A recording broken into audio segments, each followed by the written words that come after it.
नमस्कार मु देवराज पिंगुआ आज पुरातन छात्र छात्री बंधु मिलन महोत्सव मानगोविंदपुर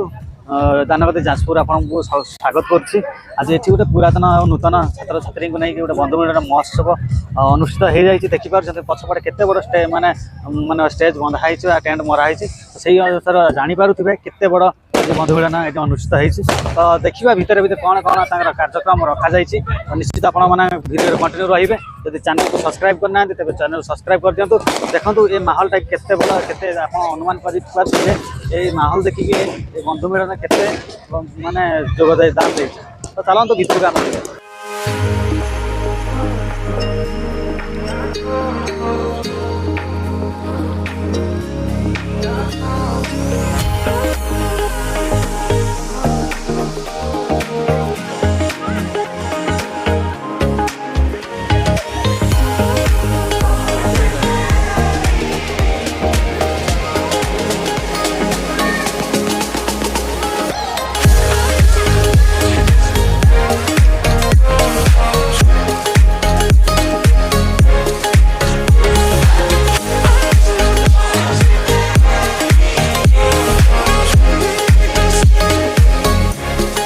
आज एक बंधु मिलन कार्यक्रम में जो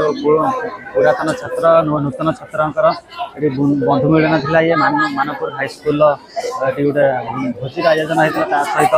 बंधु मिलन भी आयोजन होता देखिए पछपटे केते गोटे स्टल लगी खाଇବା स्टल भी एपर्तमेंट खिया चलती खाଇବା बंद है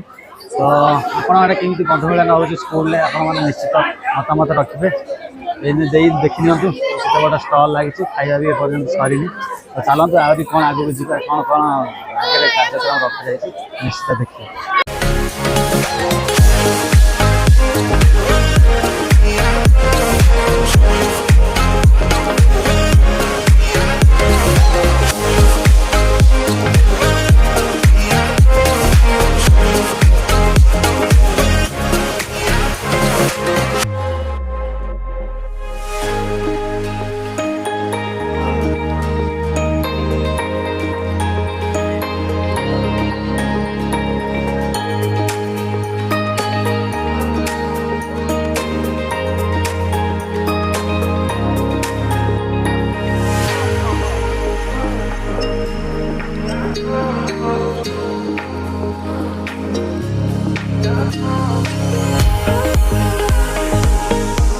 मानु हसदा अश्विनी पृष्टि जो बंधु मिलन महोत्सव जो स्कूल पूरा ये जो स्कूल ना कह लोकेशन ये लोकेशन है मानगोविंदपुर हाई स्कूल ये दानगदी ब्लॉक रे जाउची जाजपुर डिस्ट्रिक्ट है। आज जहाँ बंधु मिलन 36 वर्ष पाखापाखि पिला बैच होउची माने टोटल 36टा बैच पिला समस्त तो एकाठी बहुत खुशी लगुच आमर झील पिला माने पूरा मैरेज तो 80% कर सारे फिर भी से बहुत कष्ट बाहर आसो देखिक आमको बहुत खुशी लगे आमे भी पु पिला सबू आसीचु एकाठी होमको बहुत खुशी लगुच भी स्वतंत्र आम गोटे केक भी काटलु बहुत खुशी लगे फटो फटो भी उठेचु बहुत मजा लगे। आज नुआ जो छात्र छात्री जो आसुच्च स्कूल जो पढ़ाई कौन कहि आजिकल तो समस्ते मोबाइल रे सब व्यस्त तो प्रथमे संपर्क क्लास रे पाठ पढ़ा परस्पर सहित चिन्हा चिन्ही माने बंधु मिलनटा प्रथम माने संपर्क समस्त सहित भलसे रखा आई कहबी आगुरी के अरेंजमेंट करा आगुरी तो आम ब्लॉक रे केबे हेई नथिला एटा हमरो फर्स्ट टाइम आकु देखि बहुत खुशी लागला। जो स्कूल सार मानक पय कोन कहबे सार मानक तो मु एया कहबी सी तो आमर गोटे गोटे गुरुजन कहले चलिबो किंतु आम गुरु माने आमे भी आसिकी ताको पाद धोली धरिके आज समस्त को मुंडिया मारलु हैला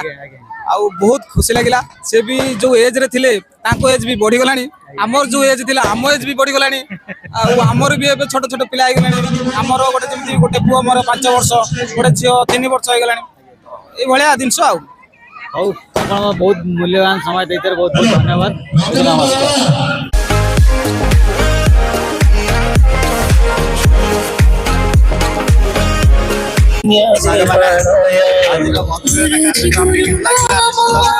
बताओ